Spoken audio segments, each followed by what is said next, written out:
Andy, firstly the tackle. The tackle is actually quite a complicated aspect of rugby, but it's quite a simple one. Try and make it very uncomplicated. If the player, the ball carrier, when he hits the ground, they must let him go. Okay. All other players must stay on the field. Okay, but I do have a problem because the law states that if I get tackled, you must give me an opportunity to place the ball, but that we don't see on the field. That's what I'm saying. If the tackler must be released immediately, that's where the problem comes. That the tackled player, if I'm carrying the ball, you tackle me, and we go to ground, you got to let me go immediately. Yeah. I've got to have the option to place the ball. That's where the problem starts, because the tackler is holding on to the player either with his arm underneath, holding the ball, so he can't place it. And so when the second and third guy arrives, they try to dig the ball out because the ball is not freed. I said about a year ago, I said to Andre, they must actually simplify the law a little bit and just say the guy's got to place the ball an arm length away. Because then you clean up the mess here, where we are, because the ball is lying here. So if they take the ball and they place it there, away from them, then it's clean, then the ball is open. Then you can see whoever's going down and who's not going down. Yeah, but still, on the field, Yeah. you rightly said, you must release the player, the tackled player. Yeah. But it never happens on the field. So sometimes, and that's where I'm going to, I know you're an ex-ref, but I'm going to blame the referees now. Because if I go down, you know, because we see it week in and week out, the whistle just goes and says, but you hang on to the ball. Yeah. But you never allowed me to place the ball. NAAS, you know what, you're 100% correct. Because the guys are not refereeing the first infringement. They are simply quantified by saying it because the refs are not there at the break points. Not all the refs have got the same fitness levels. So if you're not there, if you're not close to the game, you're not going to see if the guys are holding on or not. So that's where the first problem is. So the refs got to get there to make sure that they're at the tackle situation, and then they got to penalise that guy that goes to ground. There was, I think, the first two Varsity Cup games. Everybody was penalised out of the books for going down, leaning on the players. But the first infringement was the tackler that didn't let the tackled player go. Okay. So that's why they went down. They went down to start digging the ball out. Okay, so we've got the tackled player not being allowed by refereeing to place the ball, but now you allow me to place the ball. Yeah. Now there's breaching. What is breaching? Because sometimes I understand, the way I look at it, I must allow myself to be balanced. Yeah. Can't balance on top of another player. Yes. But now, and I can prove it to you week in and week out, the players don't even breach, they're all lying on top of the player that's been tackled. Breaching is simple. You've got to be self-supportive on your feet. So when you stand on your feet, if I put my hands down on the player and you would take my hands away and I fall over, that's breaching. Okay. But if I put my hands down on the player and I take my hands away and I'm still in that position, that's not breaching. Okay. So, and it all comes down to body position. If your shoulders is forward in front of your legs, and that's why the referees don't get it right. They don't watch the shoulder positions, I believe. Because if my shoulders is way forward from the center point of my body, I've got to fall over. You've got to, yeah. But if my shoulders are like that, then I can't fall over. So, and they got to look for the shoulders. Where's the shoulders in this instance? But if the shoulders are like there, then they got to fall over. Okay, referees explained to us in studio on a number of occasions, it must look like the plane is taking off. Yeah. Not landing. Now, it is impossible, Andy, to convince anybody I'm going to win a ball if my head is up. You can't win a ball like that. Now, why would they then come and explain to us that's how it works, but it's impossible, it can't work? NAAS, I think the problem is that they're trying to solve the situation of playing breaching. And that's what I'm saying. What they're actually trying to say is the taking off. The shoulders is back like that. the shoulders here. Keep your hand like that. Now you explain to me how you're going to win the ball if you don't bend over and try and pick the ball up. You can bend, but you must still be self-supportive on your feet. Yeah. As soon as your hand goes down, you've got to lean on somebody to support your body weight. Okay. Then it's bridging. Okay, now while you're in that position, and I'm on the defensive side, you're actually a nice target for me to actually clean you out. Absolutely.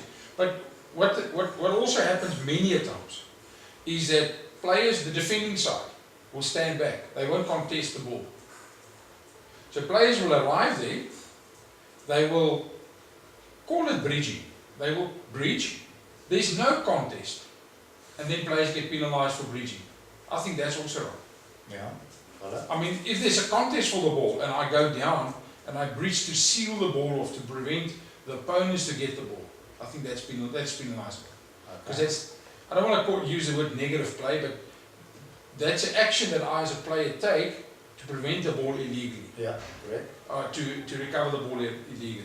Now, that is the one aspect that's also been missed at the tackle situation at the moment.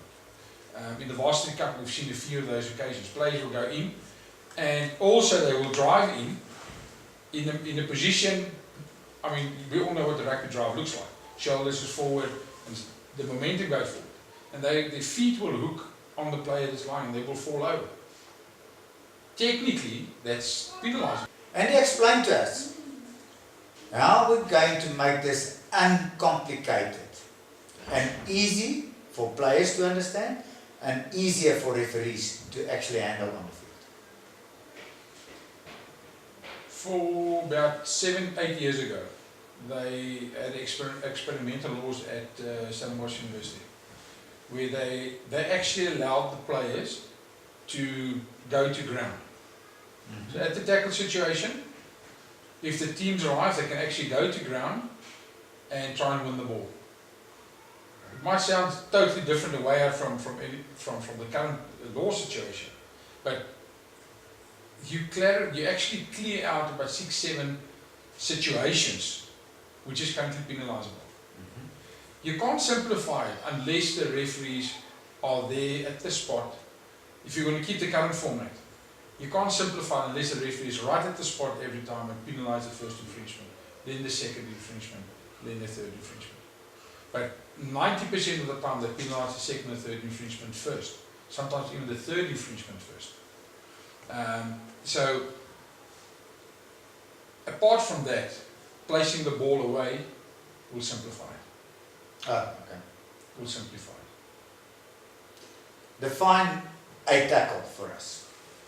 A tackle is when the ball carrier is held by the tackler and the ball carrier goes to ground, either lying on the ground or even just his knee touches the ground, or sit on any other player lying on the floor, on the field.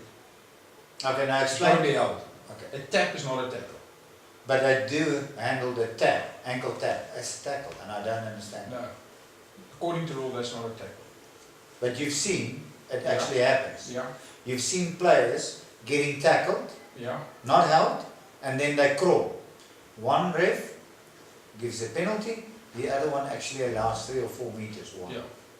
Inconsistent refereeing. I think it's poor refereeing.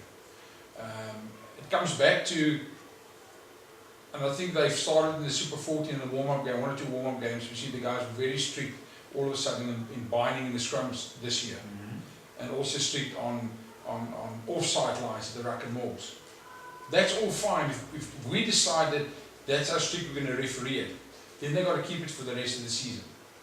But the tendency in the last 4 or 5 years in Super Rugby, Currie Cup, they start the competition with a certain vision or mindset, and it fades away as the competition goes.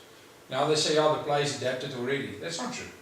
You're going to look at the games, they're still offside, or they don't bind properly, or they go to ground. So, therefore, the referees, when it comes down to the tackle, same scenario. They would say, listen, penalise a guy holding on, touch the knee. I mean, it's just like touching the knee like that. That's a tackle. We had an incident in the World Cup like that. I think it was a quarter-final, it was Ireland and Wales. It was a very decisive moment in the game.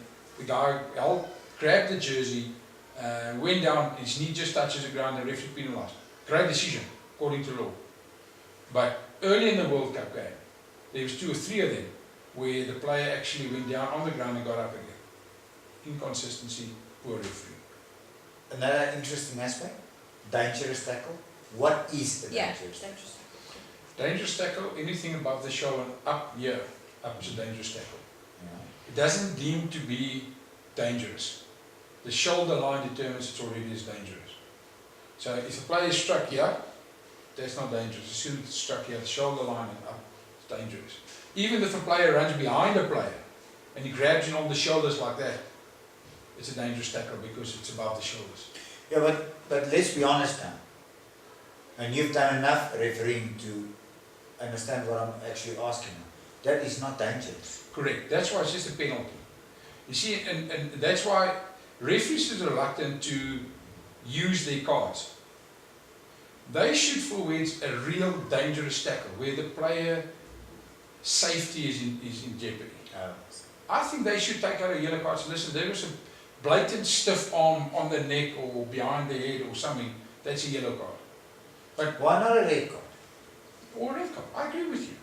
But they got to make sure that safety of players comes first. A player ducks into a tackle. He runs. Let's say Farida Priya comes past Victor Matfield. This is immediately a size difference. Yeah. Dynamics of the game, the player would duck into a tackle. Now he grabs a player around the neck by accident. I mean, that's not dangerous per se. But the law stipulates above the shoulder line, it's a dangerous tackle. Therefore, I said the referee just penalise. He said, listen, you went into the tackle low, wasn't dangerous, just try and keep it, get it lower. And then another one. And Wales has been complaining for months now. Tip tackle. The one that happened in the World Cup, was that a red card or no red card? Or Yes. firstly, what is a tip tackle? Explain. Tip tackle is when a player has been picked up and turned beyond the shoulder line and drove down into the ground. Okay, now let's say you tip him over, but you don't drive with him into the ground. Now what now? That's still determined as a tip tackle. Okay. So as soon as the player is off his feet and turned over like that, where his head will go down to the ground first. Dealers. Okay, and the penalty on the field, red card? Yes, I would say red card. Both reasons. Both. Okay. Again, now it comes down to consistency. The one referee will say it wasn't dangerous, and the other referee says it's dangerous. Okay. Now, the argument, nowhere in the law does it stipulate that there's two components of tip tackling. Oh, I see. They don't determine that this is dangerous, this is not dangerous. So, and it comes back to a punch. Is how hard must a guy hit a punch before he gets a yellow card? Or just you need to, if I punch you on the side of the head for argument's sake, just a... But it's a punch, that's the bottom line. Exactly. Now the one referee said, listen, it was just, he missed him, we just slightly touched him. Sorry, penalty or yellow card. The next referee will say, but hang on, there was a punch, red card. So, and that comes back to dangerous play. If we're consistent with dangerous play, we'll clean it out.